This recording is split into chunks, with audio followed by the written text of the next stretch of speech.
Okay, we're live. Hello, everybody. Welcome to the Captain Hook Podcast, Episode 5. This is Season 7, Episode 4, Beauty. Mm. In this episode, we get to see Emily Duravin reprise her role as the incomparable Belle, Mrs. Gold, and also Giles Matthew returns to reprise his role as Gideon, their son. This episode details the events that took place right after season 6, and the passage of time showing Rumple and Belle's life after the curse and what happened to them leading up until we were shocked to find Belle's death at the very end. So we get to see how they lived their life and apparently how happy they were, and we got to see Gideon grow up to become the man that he was always meant to be without Black Fairy's influence. Mm. Uh, Most of us did not realize they were going this route, but apparently, according to Adam and Eddie, they took some inspiration from the movie Up.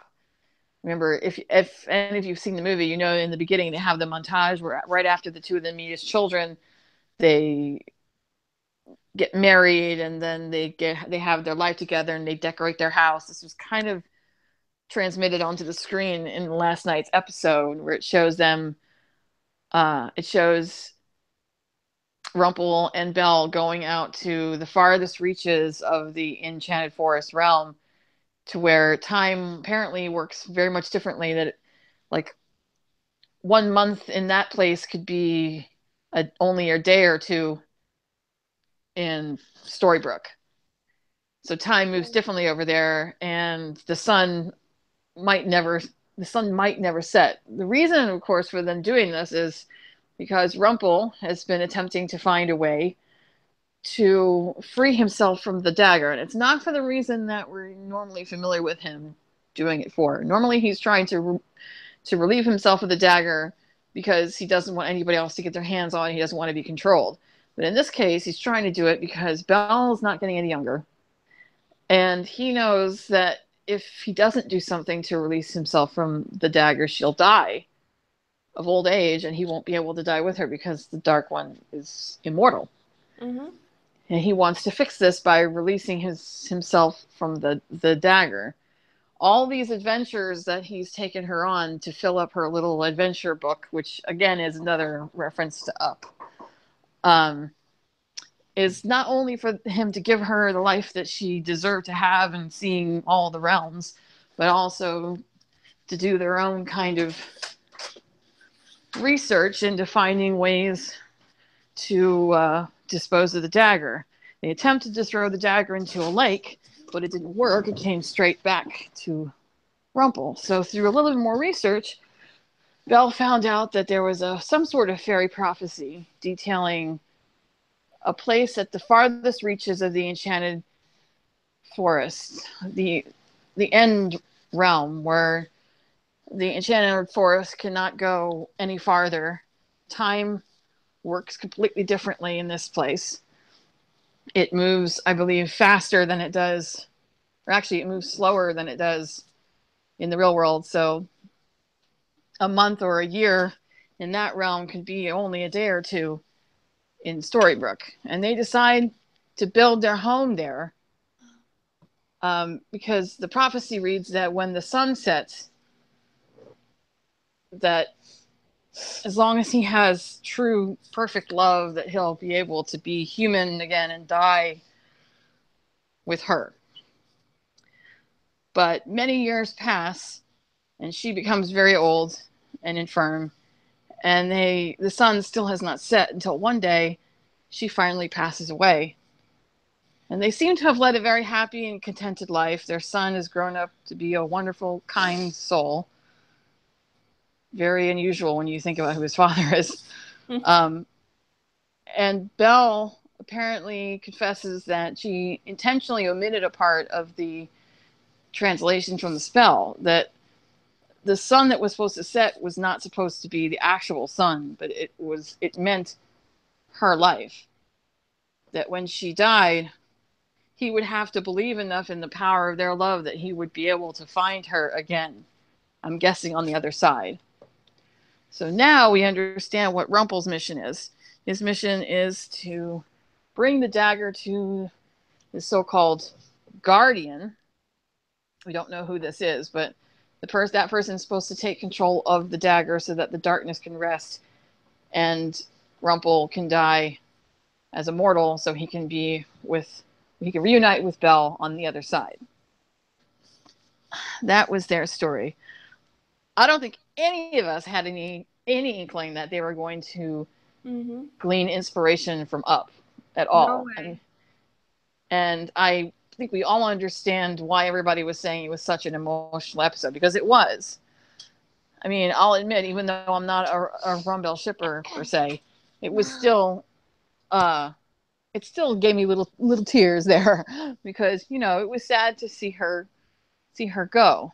My only issue with it is I just did not find it realistic, because we've spent 6 seasons with this couple, and we know what Rumpel is capable of. We know what he's put her through, what he's done to her, and how much he doesn't give a shit about anybody but himself. That's not to say that it's not possible for him to have changed. We don't know the deeper context or the things that they went through over the 20, 30 years that they were together. So, I can't say, for all we know, I mean, it's possible that because things quieted down so much that maybe they really did change. Maybe having a second chance at being a father really did knock some sense into him and make him realize that he had to stop doing all this Dark One shit. And plus being a liar and being rude. Yeah. I just got to give it to Belle. She's a better person than me, because that woman's got the strength of a saint to put up with all of his garbage. Yeah. But I'm really gonna miss her because she's the smartest and bravest woman I ever known since I was a little girl through the Disney version of her. And I hope that I hope that Rumble does succeed in his journey and he can finally reunite with her and be happy for the first time in his immortal life. He will finally be rid of what he was plagued to because of his bad decisions. And now, and I hope he can, I hope with the help of Henry and company, maybe Rumble will finally go off the darkness and be reunited with Belle the other side. And they'll live happily ever after forever and ever and ever. Yeah. I don't know what to say. I mean, was it emotional? The scenes were emotional when they started playing that music in the background. I recognized that background music straight off the bat. That was the same background music they played when Rumple and Belle got married at the end of season 3. And I Yeah. was like, oh no, you didn't just go there. But they did go there. Yeah, it was very emotional. I'm happy to see that they led a nice life and everything. It's just hard for me to connect with it because I know what Rumple's like. It feels like they were trying to whitewash everything that he did as if he had never done it, and it's not that simple. But Yeah. for the sake of the Rumble fans and giving everybody the happy ending that they wanted, I feel gratified in the fact that at least I didn't have to witness Emma Swan dying or Killian Jones dying. We're lucky. We didn't. I mean, Or yes, both we want. dying. Yes, we wanted to see domestic bliss, but at least we didn't have to see their whole lives flash before the screen up until the point of their deaths, because I don't think I could handle that. It was hard enough. It was hard enough having to watch them leave for the last time. Yeah. And I still, in my heart of hearts, feel that at the end, there is every possibility that if they break the curse and they have the opportunity to go back to Storybrooke, I think that they might be able to get Jen to come back for the last episode. Yeah. So that she can see Henry again, and we can see the Captain Swan child, and she can meet her grandchild. I mean, it's kind of important, especially if this does turn out to be the last season. It would be nice if everybody was there just for one last You know what I mean? Correct. If Once Upon a Time does get us 8th season, that won't be the last hurrah, if you get me. I don't think it's going to go that far. I mean, I looked at the ratings this morning for yesterday's episode. It was zero point 0.5 again. It held steady from episode 3, but still, the point is that it's not getting any better. Yeah. So, the B plot, which I think is the more important plot, really, is focus on Tilly. We still don't have too much of her background, but we did get a definitive answer about Wishhook's daughter. It's pretty obvious that it's Tilly, especially after they sat down in the hospital Mm-hmm. waiting room outside of Yeah. Detective Weaver's hospital room and played chess together, and they focused right down on the rook and the knight pieces. So yeah, it was pretty obvious. and Yeah. and in the after episode interviews, Natalie Abrams asked this question to Adam and Eddie: Is Tilly/Alice Wishhook's daughter? And they pretty much said yes. So yeah, um, Yeah. which is cool. You know, she actually has his eyes. She has the same blue eyes, so it kind of makes sense. I'm fairly certain we'll get more of her background later and what happened to her and why she was taken, and more Yeah. about the witch. And we're also supposed to learn more about her mother later too. Who I But don't, who I'm not ready to see. the bigger story was that when after Belle passed away and Rumpel set out on his journey, when he opened the portal, he stepped out and literally um, bumped into Alice, who happened to be on the road. And as they were chatting, who should buzz by on his motorcycle but Henry? He buzzed by so quickly he didn't even realize that that was his grandfather standing there. And Rumpel did not realize that that was Henry buzzing by. So when he arrived in the Enchanted Forest, it was at the same point as the beginning of episode 1, where we see Henry on the motorcycle when he crosses paths with Cinderella for the first time, Yeah. and her carriage flips over and he sees her. Yeah. So however many 30 years passed in that faraway realm that they were in, only a couple years passed Mm-hmm. in the regular Enchanted Forest / Storybrooke. So we got that time frame down. I'm still trying to figure out the time frame that explains Lucy, 10 years passing, Yeah. Lucy being born and being 10 years old, but I'm sure that they will address that at some point. Anyway, uh, so I guess that's how he meets Tilly, and he must take a liking to her because she becomes his informant after the curse. Yeah. Adam and Eddie said it in an interview that the relationship between Rumpel and Alice is gonna be a little like father figure ish. It's gonna be like kind of the same thing with her and as Weaver and Tilly. Right.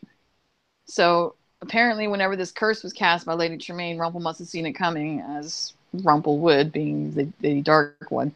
And he asked Tilly, he gave her Belle's chipped cup and told her that if this curse was cast, to make sure to wake him up as soon as possible. But Tilly was stuck taking these. Lady Tremaine had her taking this medication that keeps her mind clouded so that she can't remember who she is. So it took her a little time. But when she finally came off of her medication, she remembered who she was, or at least she was starting to remember. To wake up Rumpelstiltskin. Yeah, by shooting him. And at first it didn't work. She showed him the cup and it didn't work. Well, that's because he took up her pills and put them Please. Please. in a sandwich. Hmm? I thought you just cut out a little bit. Can you hear me? Yeah, I can hear you. Yeah, so because the chip cup didn't work, she shot him. Oh. Thinking, well, she said his name first and then she shot him, thinking that would help him to remember. And apparently it did, because when Lady Tremaine came to visit him at the hospital, he called her Dearie. And he said it in that Rumpelstiltskin way we all know so well. So I So, guess that means that Rumpelstiltskin is awake. and Lady Tremaine better watch her back. Because now that he's awake, his next, I think his next job is probably going to be waking everybody else up, Yeah. namely Regina and Hook and Henry. So that means we're gonna see Rumple be a hero for once. I don't know about that. Rumple does what Rumple does for himself. Yeah. Really, if he's doing any of this, it's because he's pissed off at Lady Tremaine for casting the curse, and also because he has a mission of his own to complete, and being stuck under a curse is wasting his time. So he's really more concerned about reuniting with Belle than he is about helping anybody else, I think. What do you think about the scene between Henry and Regina? I mean, Ronnie. Um, I liked it. I think that Regina's motherly instincts, regardless of being under the curse, are still there. She Yeah. obviously cares about people, Mm-hmm. and right. I know that sounds incredibly ironic Coming from when her. you consider who it's coming from, Hmm. because we're used to her not giving a shit about anybody but herself. But obviously, over the years, she's changed. I mean, a lot of time has passed, and she's a very different person now than she once was. She's obviously changed a lot. Yeah. And And I'm Ronnie Rumple. I think spending all those years with Henry Morris has kind of softened her up a little bit, made her more of the person she used to be before Cora messed her up. You know what I mean? Yeah. So the other explanation is how Zelina got in the curse that created Hyperion Heights. That will be explained as the season goes on, but that's the other question where is out of the hat. Is that Yeah, how this? I think Bex Mader is currently filming right now, whatever her episodes are. Yeah,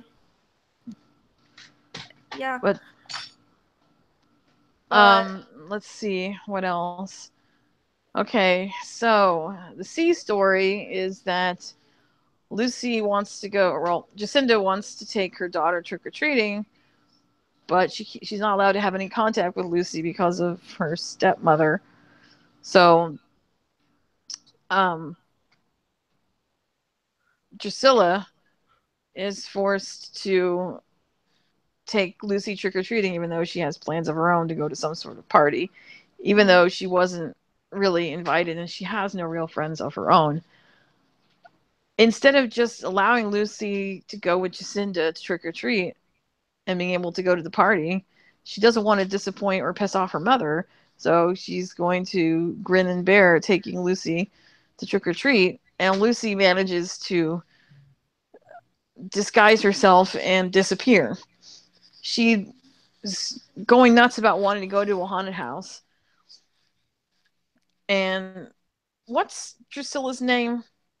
Ivy. Ivy won't let her go because that's not what her mother wants. So she pays some girl to wear her costume and she disappears. Ivy's freaking out because she knows her mother's going to kill her. She can't find her. She goes over to the Mr. Clucks, I guess, to tell Jacinda. And that's kind of tossing salt on the wound because as much as Jacinda wants to go out there and find her kids, she can't leave the restaurant because if she does, her boss Louis will fire her. Yeah. And that makes her, and I guess in Lady Tremaine's eyes, in Victoria's eyes, it makes her look like a bad mother for not doing enough to find her child, even though she was not the one responsible for Lucy disappearing in the first place. Mm-hmm. But Henry happened to be there, and he offered to help Drusilla find Lucy, which they do. But the curious thing is that in the course of these events, Ivy and Henry actually sit down and they talk. They actually have a real conversation, and Henry gets her to open up finally about why she allows her mother to walk all over her and treat her like such shit. Yeah. He can't seem to understand why she would willingly allow herself to go through that. And according to Ivy, she's so desperate for her mother's attention and love and acceptance that she's willing to do anything, because apparently in her mind, she has no one else. I mean, Jacinda has Lucy and Victoria has her money, and Ivy is kind of alone. I think she may have once had Anastasia, her sister, but after Anastasia died and their mother went completely batshit, she was kind of left on her own. So she does whatever she has to do to please her mother, even though her mother treats her like crap. Mm-hmm. And this is the first time we finally see Adelaide Kane kind of Ivy and humanize Ivy and make her into an actual rounded character instead of this flat, bitchy, unlikable person that in the little bit we've seen of her in the first 3 episodes. I mean, she tries to make out like she really doesn't care, but I think in her heart of hearts, I think she does. She's just so terrified of losing her mother's respect and her mother's love that she finds herself doing things that I don't think she really wants to do. At the end of the day, though, she does manage to help Henry to find Lucy, and they return her to Jacinda, even knowing that if Lady Tremaine finds out, that Ivy's probably going to get into trouble. But Ivy is willing to bite the bullet and accept whatever heat comes down. Mm-hmm. So she actually did a good thing. And at the very end of the episode, when they're at Ronnie's, they sit down and share a drink and a look, and I don't know what to tell y'all, but I mean, it's no secret that a lot of people have had, a lot of the fandom has had trouble connecting With on Othello. a personal and emotional level with Cinderella, Jacinda, for whatever reason. No one seems to be feeling it. And it's mostly because in every episode, somebody's trying to say, dude, you're in love with her. Dude, he's in love with you, man. Like, I don't need to be told. If you keep saying it and keep pushing it, then people are gonna, because it's like you're trying to force a relationship. And if there's not enough chemistry for that relationship to seem viable, then you can do all the forcing in the world, but it's not going to make it happen. Yeah. With Drusilla and Ivy and Henry, they've had more chemistry in that one bar scene and in that scene on the bench talking than he had with Jacinda since the beginning of the season.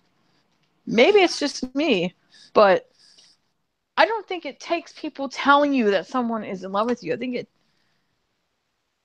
it takes having a connection, a deeper connection than just face value. I mean, I'll buy that Henry might have a crush on Jacinda because she's pretty and all, but I just don't feel like he has a connection with her. He seemed to have more of a connection with Ivy.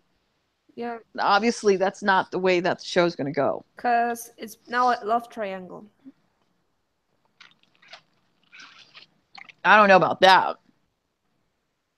I mean, some of the reporters did ask that question in the after episode reviews, and Adam and Eddie were appropriately cagey about it. I don't think they want to go down that particular road again. Yeah, because it was funny. It was funny when it was between Neil and the real Hook and Emma, and then it was funny, and then it was annoying, and then it was soap opera with Selena, Regina, and the real Robin. Remember? Yeah, but see, this is the bad thing. Now that because we already know that Jacinda is his wife and the mother of his child. I mean, that's obvious. We already know this. There's no will they, won't they. There's no, oh, but I don't think I want him to be with her because he has chemistry with this other person. You can't even ship him with somebody else now because you already know that you already know what the truth is. You already know that Jacinda is his wife. So it's like you can't even attempt to ship him with somebody else because that whole mystery about the relationship is destroyed. There is no mystery. Well, all I know, the good thing about Rumble not being in Storybrooke is that then the real Hook and our Emma, and they have to deal with him anymore. So Yes, that's very good. They haven't had to deal with Regina, with Rumple. Their life is everything is quiet. Hook and Rumple, Killian and Emma brought the birthday cake to Gideon's first birthday party. I mean, it yeah, was we didn't lovely. see it, but well, We might not have seen it, but the fact is, it's quiet and they're happy. yeah, like normal day, like Because according to Rumple, when they were discussing Gideon's first birthday party, he said that he hadn't had to use the dagger in a very long time. Or he hadn't had to use his dark magic in a very long time. Which means things have been extremely quiet since Henry's been, I guess, gone. yeah. So I'm very excited to see the how the story is going. New things are happening, and I'm very excited to see how this goes because maybe we'll see other people from Storybrooke come to this Enchanted Forest, and maybe they're in Hyperion Heights, but we don't know why. Like now we know why Rumble is in Hyperion Heights, and and now we gotta know the next thing we have to know is why Zelina end up in Hyperion Heights, and if I'm she came alone to this new Enchanted Forest, or she came with her daughter. I'm interested to see what's going to happen now that Rumple is awake and he's not cursed now. Is he going to go after Regina and Hook to try to wake them up? And how is his relationship with Rogers going to change? Because he and Hook don't get along at all. It doesn't matter that this is Wish Realm Hook, because in both realms they're enemies. Yes. So I don't know how that's going to work, because they've never ever been able to work together except in Neverland, and that was because Henry. it was an emergency because Henry had been taken. So I don't know. I mean, he might not say anything because Killian is still cursed, so he doesn't have to worry about it right now. But if he does manage to wake Rogers up and he's killing Jones again, because he'll know exactly who Rumpelstiltskin is, and that's going to make things awkward. Yep. But you know who's awake? Lucy. She knows who Rumple is because Henry told him about him to I don't know if she knows. I don't know if she knows who everybody is. I know she knows who her father is, and she knows who her mother is. her And I think she grandma. might. I think she might even know who Regina is, but I don't think she knows everybody yet. Because, I mean, she's seen the pictures in the book, but she hasn't met everybody's counterparts. Like Rogers is there, but I don't think she's. Well, has she met him? She only met him in passing like once, so she might not get to see the connection yet that he's Captain Hook. I'm not sure how much she actually knows. Hmm. So, um, so how do you think that so Alice is the first person to be waked up, but now she's pilled in because thanks to Tremaine, but now Rumple's the second person to be wake up. Who do you think is this third? I would hope it would be Rogers. I think Henry's probably going to be the last because he's ultra stubborn. So Yep. it's going to take time with him. It's going to be either Regina. Well, Regina finds the picture of Henry in next week's episode, so I would not be Hmm. surprised if it was her next. And guess who's gonna be in next episode? In Dr. Facilier. Dr. Facilier. We're going to get some background on Tiana in next week's episode, which is called Greenbacks.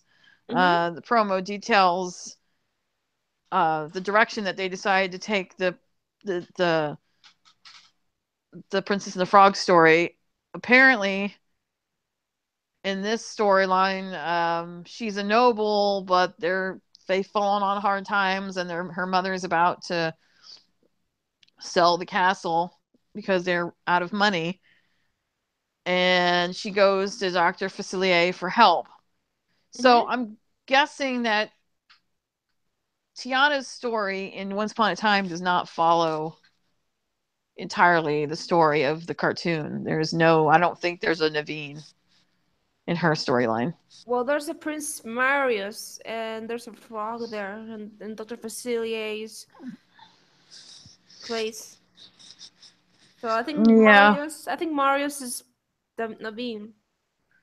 it's possible. But they said they weren't really going in that direction per se.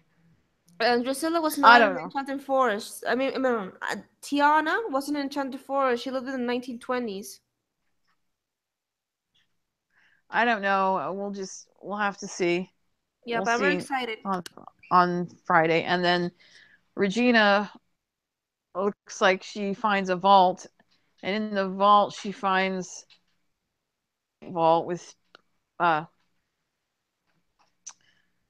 a bank vault, and she opens up one of the boxes and she finds a picture of herself and Henry as a child in Storybrooke. So it's entirely possible that Regina might be the next one to wake up. Yeah. If anybody's dropping clues to her, it's likely Rumpelstiltskin trying to get her to wake up. So yeah. So if she's next, then I'm guessing Rogers is after her. Oh my god. I don't know. We'll just have to wait and see. Oh my god. Season 7 is getting better. Interesting because I'm very excited to see what's next. It's so cool. At least it's starting to finally speed up a little. The beginning of this season was very slow going, and I Mm-hmm. know that they were trying to introduce all these new characters. They're trying to take their time with that, but people are too used to this show. You know how, like, ever since season 4, everything is plot, plot, plot. Mm-hmm. So we're very used to this show moving very quickly. Yeah. Like they don't take a whole lot of time for character development. Everything is action, action, action, story, story, story, plot, plot, plot. Mm-hmm. So this season has been a big departure from that because they had no choice. They couldn't just go straight into the story. They were introducing an entirely new cast of characters, so they had to start slow and do a little bit of character development first Mm-hmm. to help us get to know these new people before they can settle into the overall storyline. I wish that they had done that they had kept that going in Once Upon a Time. We would have gotten more character development for the characters that we actually wanted to see development from. But Yeah. oh well. But I hope it keeps on going and we can see a little bit more because I want to see more because we don't know what's gonna happen. I like that mystery of wanting to know more, but we don't know what. It's like it like intrigues you. Well, I'm sure that we'll see more. Yeah. We're only coming up on episode 5. We have plenty of time. Yeah. Now, I don't know if anybody's noticed this, but I saw on Twitter that somebody looked at the schedule going out for a couple of weeks in the month of November, and it looks like, let me see, this Friday's episode is the 3rd, Mhm. and then 4, 5, 6, 7, 8, 9. On the 10th, it looks like it might be a 2-hour episode. 2 hours? Ooh, I'm not I'm awesome. not sure. I have not heard from Adam and Eddie that they're doing a back to back or a double episode. Because if they were doing a double episode, we would know. Yeah. Unless they're running 2 episodes back to back. Mhm. I really don't know. So I guess we'll find out more closer to when that particular episode is supposed to air. But yeah, there's that. And I think that the mid-season finale is probably gonna be like the first or second week of December, Yeah. leading into a break until March. Yeah. Now, before we sign off, I want to make something very clear. I Mhm. don't know if you saw the video that I did a little live video a couple days ago. I don't know if you saw it or not, but I wanted to make it clear on this podcast to everybody that listens, because I know there are people that listen to this podcast. If there weren't people that listen to this podcast, I wouldn't have gotten my message box blown up last week about this whole issue. I don't care what your view of season 7 is, whether you like it, whether you hate it, whether you only watch it to hate watch it, or you don't want to watch it at all. Whatever your view is, that is your view, and that is your right to have that view. Mm-hmm. It is also your right to post whatever you want to post about season 7 or Once Upon a Time as a whole on your blog, because it's your blog. This podcast is not here to police anybody. I will not allow this podcast, just because we talk about Captain Hook in whatever capacity, to become the fandom cops. All y'all have been on Tumblr for a long time, and all y'all know the tagging rules. I'm not speaking directly to you. I'm speaking to listeners. Y'all know that when you tag a post, you have to tag it. You generally tag it with whatever is discussed in your post. This person that wrote this Captain Hook post tagged it Captain Swan, and it turned up in the Captain Swan tag because she mentioned Captain Swan. Granted, it was only like 1 or 2 lines, but the fact is that she mentioned Captain Swan. So she had every right to tag it as Captain Swan. The post was primarily talking about the differences between Killian and Wishhook and Captain Swan's happy ending versus whatever Hook and Tiana may or may not be doing. And simply because she tagged it Captain Swan, a ton of people were up in arms. And when I say this, before y'all blow me up, I am not trying to generalize and say this is the entire fandom, because it's not. I know this is just a section. Just like every other part of the fandom has its own group of people that sometimes don't know how to deal with shit. I know that feeling. You know something? Way back in the day, when we were a small fandom, when Captain Swan wasn't canon, and we were fighting for our lives just to be a fandom, we had to fend off attacks from everybody, from the fandom at large, from Swan Queeners, Swanfire. I mean, everybody. We were called vicious names. We were told to kill ourselves, cancer of the fandom. I mean, everything you could think of. Out of the fandom at large, we had to create our own tags just to have somewhere to be a fandom. You would think, after all of that mess that we went through, that you would not, as Captain Swanners, that you would not want, or just as people, as human beings, that you would not want to put somebody else through that same garbage. And yet, they're doing that to this person. And she did nothing wrong. She mentioned Captain Swan in her post, therefore she tagged it properly as Captain Swan. I'm sure that if they had come to her nicely and politely and said, hey, we really don't want to see Wishhook, it's not our thing. If you're going to discuss him, can you tag him as Detective Rogers or Wish Realm Hook instead of Captain Swan? I'm sure if they had come at her politely, she would have taken the post down, or she would have re-tagged it. Would have. But instead, they bullied her into submission. They flooded her inbox with vitriol and horrible, nasty messages. And not just her, but I've seen other people get the same things too. It was right after Pirate's Life aired, and people started posting gifs of Wish Realm Hook and regular Hook and all that stuff. People went crazy, like screaming at people in fandom, we don't want to see this. This is trash. The show needs to burn in hell. Take it all down. God. We don't want to see it. That's fucked up. I'm like, look, if you think the show is shit, it's going to die a slow, painful death, and its ratings are going to tank. You know what? That is your right to have that opinion. You're a person. I'm a person. It's your right to hate the show, just as it's my right to keep watching the show. It's your right to not want to post anything, just as it's my right to post.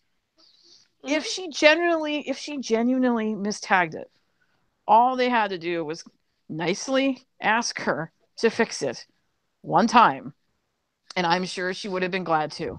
The only reason she might have bit their heads off was because they kept flooding her inbox continuously with messages, and then they came into mine, play fandom cop, like I'm some kind of police officer.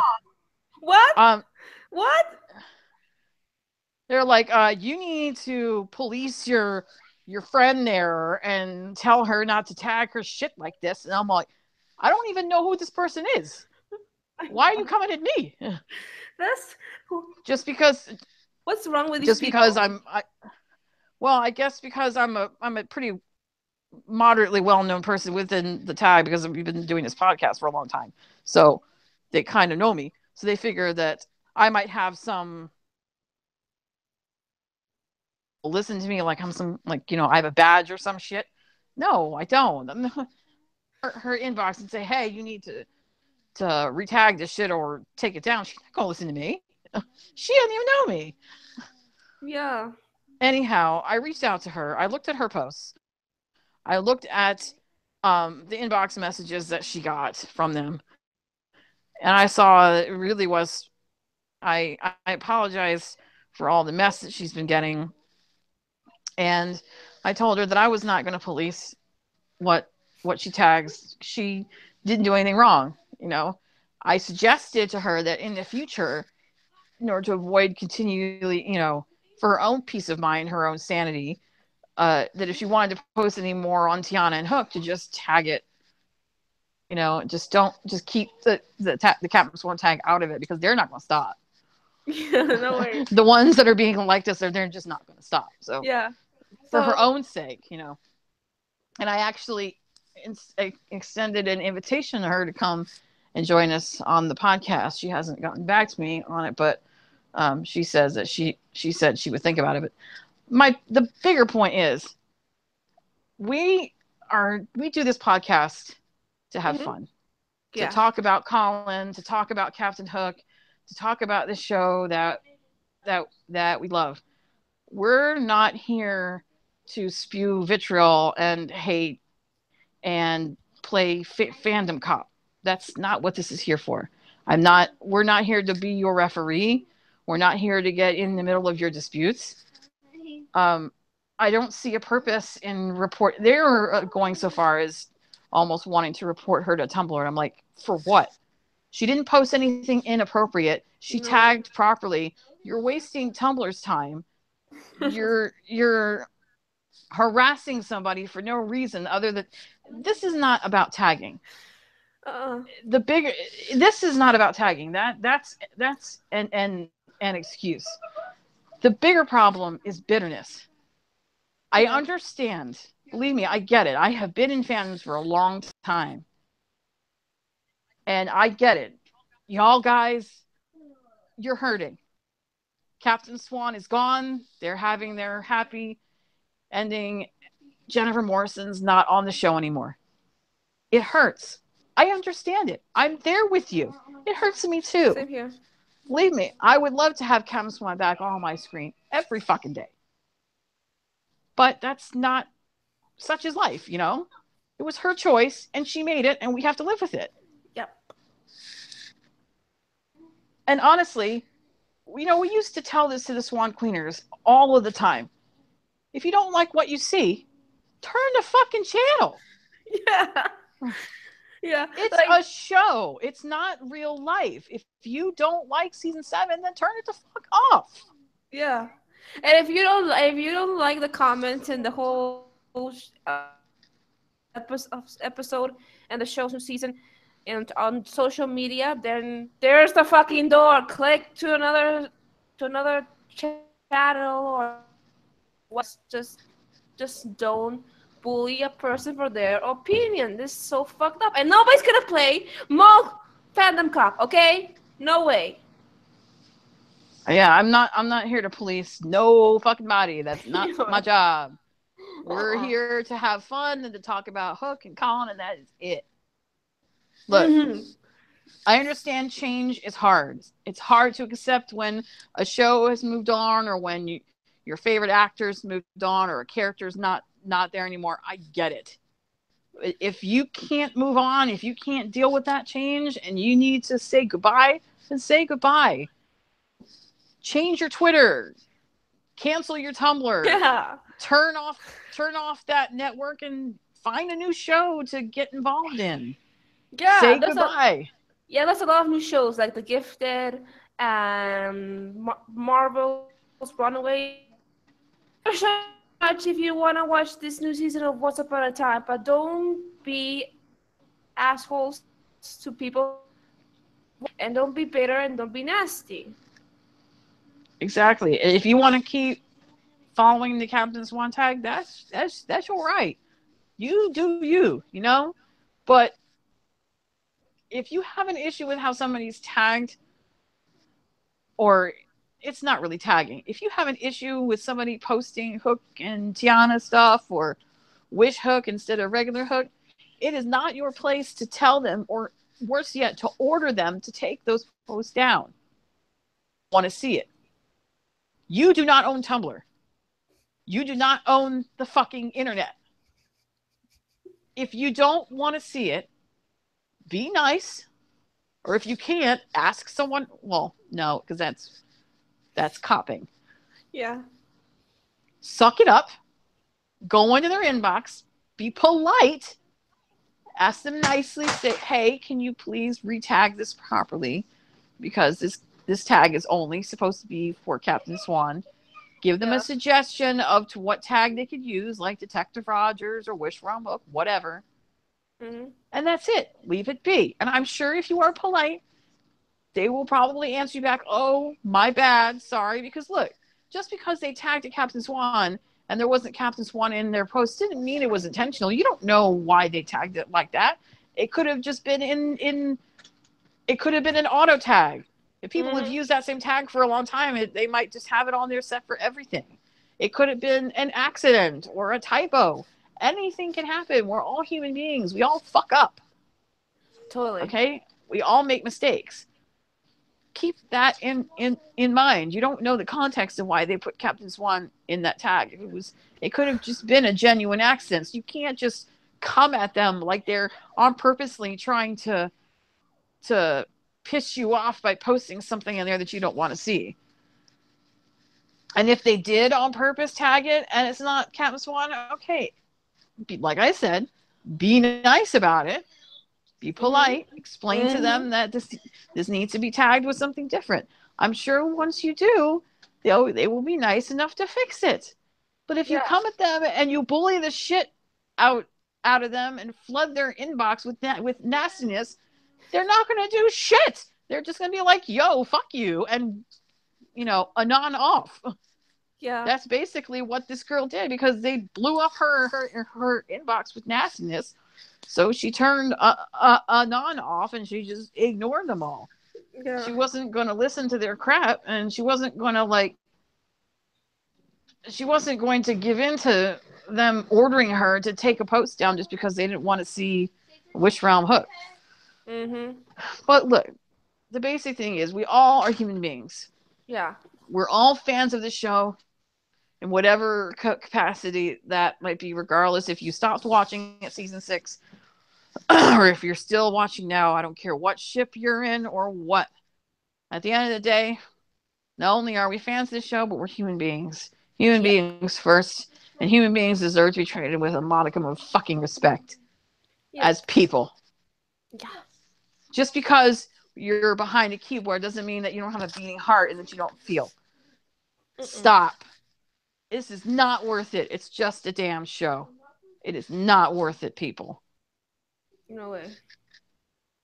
So next time, if you got issues with what's going on, don't come to me. That's not what I'm here for. If you want to, just chill out and talk about it or whatever. Not scream or nothing, but just, just have someone to like vent to and chill. That's fine. I don't mind doing that. But do not ask me to police anybody's tags. Not my job. Not as Sherlock says, not my division. Okay? Mm-mm. And don't come to me either. I'm not gonna handcuff no one. Okay? Not even for any kind of reason. I am not doing it neither. Okay? So don't bother me neither. No, senor. Because this shit started happening when we were back in the Captain Swan podcast.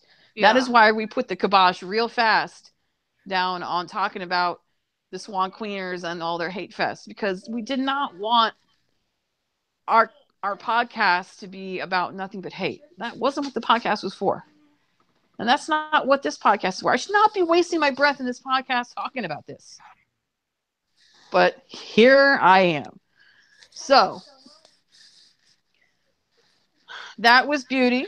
Next week, we will see episode 5, Greenbacks. I don't know if Pip is going to be there. She said she was going to be gone for 3 weeks. Rose said he's not feeling well tonight. Hopefully, he'll be back next week. Yeah. Otherwise, it's just going to be the two of us again. Yep. Unfortunately. But that's awesome. All right. Well, if there aren't any final thoughts, it was a very interesting and heartwarming episode. We will miss Emily and we will miss Giles, but we're glad that the Golds got their happy ending, whatever that might be. We're interested to see where this road leads next, what Rumple's going to do now that he's awake, what the next step's going to be. So we'll see you guys next Saturday for another episode. Peace out, sponsors.